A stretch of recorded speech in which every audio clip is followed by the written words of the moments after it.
بسم اللہ الرحمن الرحیم۔ آج کی ویڈیو میں انتہائی اہم شیطانی وسوسے کے بارے میں بات کریں گے کہ اکثر ہمارے ذہنوں میں یہ سوال پیدا ہوتا ہے کہ اگر ہر چیز بنا کسی خالق کے پیدا نہیں ہو سکتی اور ہر چیز کا خالق اللہ ہے تو پھر اللہ کو کس نے پیدا کیا، وہ کیسا ہے اور کس چیز سے ہے؟ نعوذ باللہ۔ لہٰذا ان وسوسوں سے پریشان نہ ہوں۔ وسوسوں میں مبتلا اشخاص کی تسلی و تسکین کے لیے کہا ہے کہ جس طرح چور اس گھر میں جاتا ہے جہاں کچھ مال و متاع ہوتا ہے، اسی طرح جس دل میں ایمان ہوتا ہے شیطان وہاں آ کر وسوسے ڈالتا ہے۔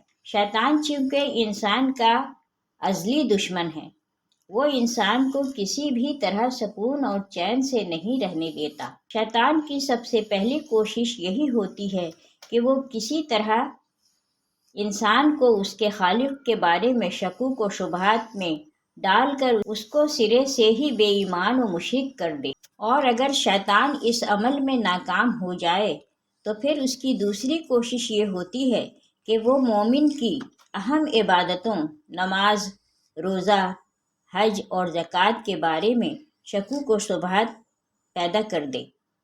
خیر، شیطان کا سب سے اہم اور خطرناک وسوسہ یہی ہے کہ جب ہر چیز کا خالق اللہ ہے تو پھر نعوذ باللہ اللہ پاک کا خالق کون ہے؟ خیر، اگر تو یہ سوال مسلمان کے دل میں پیدا ہو تو اس کا جواب ہم قرآن و سنت کی روشنی میں دے سکتے ہیں، لیکن اگر کوئی غیر مسلم یہ سوال کرے تو اس کا جواب ہم ویڈیو کے آخر میں دیں گے۔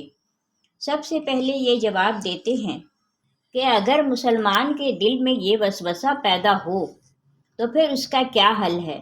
فریڈ ہائل لکھتا ہے کہ اس بات کا امکان کہ دنیا خود بخود وجود میں آئی ہے، یہ اس سے زیادہ کچھ نہیں ہے۔ ہم یقین کر لیں کہ کبھی کوئی ہوا چلی ہو اور کوڑے کے ڈھیر سے ایک ہوائی جہاز بن گیا ہو۔ رچرڈ ڈاکنز اپنی کتاب دی گاڈ ڈیلیوژن میں لکھتا ہے کہ اگر یہ مان لیا جائے کہ جہاز خود نہیں بن سکتا، اس کو کسی نے بنایا ہے، اسی طرح یہ دنیا بھی خود نہیں بنی بلکہ اس کو بھی کسی نے بنایا ہے، تو پھر جس نے ان سب کو بنایا ہے تو اس کو بھی تو کسی نے بنایا ہوگا نا۔ خیر، اگر تو یہ سوال مسلمان کے ذہن میں آئے تو وہ درج ذیل احادیث پر غور کرے۔ صحیح مسلم کی حدیث نمبر 134 ہے کہ حضور نبی کریم صلی اللہ علیہ وسلم نے فرمایا، ہمیشہ ہی لوگ ایک دوسرے سے سوال کرتے رہیں گے کہ اللہ نے ہر چیز کو پیدا کیا تو پھر اللہ کو کس نے پیدا کیا؟ جو شخص ایسا اپنے ذہن میں پائے تو وہ یہ کہے، میں اللہ پر ایمان لایا۔ اسی طرح مسند احمد کی حدیث ہے، حضور صلی اللہ علیہ وسلم نے فرمایا کہ جب کسی کے پاس شیطان آ کر پوچھتا ہے کہ آسمان کو کس نے پیدا کیا تو وہ جواب دیتا ہے اللہ نے۔ پھر شیطان پوچھتا ہے زمین کو کس نے پیدا کیا تو وہ کہتا ہے اللہ نے۔ یہاں تک کہ شیطان یہ سوال کرتا ہے کہ اللہ کو کس نے پیدا کیا۔ بس اگر تم میں سے کسی کے دل میں یہ سوال آئے تو فوراً پڑھو آمنت باللہ ورسولہ، یعنی میں اللہ اور اس کے رسول پر ایمان لاتا ہوں۔ ایک دفعہ صحابہ کرام میں سے کچھ لوگ نبی صلی اللہ علیہ وسلم کی خدمت میں حاضر ہو کر عرض کرنے لگے کہ ہم اپنے دلوں میں کچھ خیالات ایسے پاتے ہیں کہ اللہ کو کس نے پیدا کیا اور وہ کیسا ہے اور کس چیز سے ہے، اور اس طرح کی اور چیزیں کہ جن کا بیان کرنا بھی مشکل ہے، اس لیے کہ ہمیں معلوم ہے کہ یہ قبیح باتیں ہیں اور ان میں سے کوئی چیز بھی ایسی نہیں ہے کہ ہم اس پر اعتقاد رکھیں، بلکہ ہم جانتے ہیں اللہ قدیم ہے، ازل سے ہے، ہر چیز کا خالق ہے، مخلوق نہیں ہے۔ تو ایسے خیالات جو ہمارے دل میں آتے ہیں ان کا کیا حکم ہے؟ تو آپ صلی اللہ علیہ وسلم نے یہ جواب دیا کہ یہ تو صریح ایمان ہے، اس لیے تم اس وساوس کو دل میں پانے کے بعد پھڑک دیتے ہو اور اس کو برا سمجھتے ہو۔ تو یہ تمہارے ایمان کی علامت ہے۔ احادیث کا حاصل یہ ہے کہ جب بھی کوئی مسلمان اس وسوسے کا شکار ہو تو اس کو دل میں دبا کر نہ رکھے، بلکہ فوراً اقرار کرے کہ میں ایک اللہ اور اس کے رسولوں پر ایمان لاتا ہوں اور شیطان مردود سے اللہ کی پناہ چاہتا ہوں۔